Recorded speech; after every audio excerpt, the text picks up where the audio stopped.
ang minsan na lamang kumakain. Ang presyo ng bilihin hindi naabot ng aming tustusin. Hirap na ang aming mga magulang para kami ay hatid sa eskwela at bayaran ng aming mga pangangailangan. Kaya Ama, bukod sa bubong sa aming tuktok,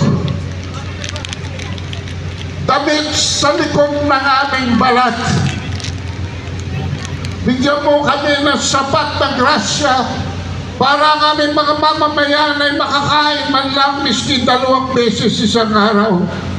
At pagpalain mo kami habang kami ay lumuluhod sa iyong harapan upang humingi ng hostisya para sa sambayanang Pilipino. Maraming salamat po! Mga kababayang maisog, bigyang pugay muli, Kaato Paglinawan! Yes,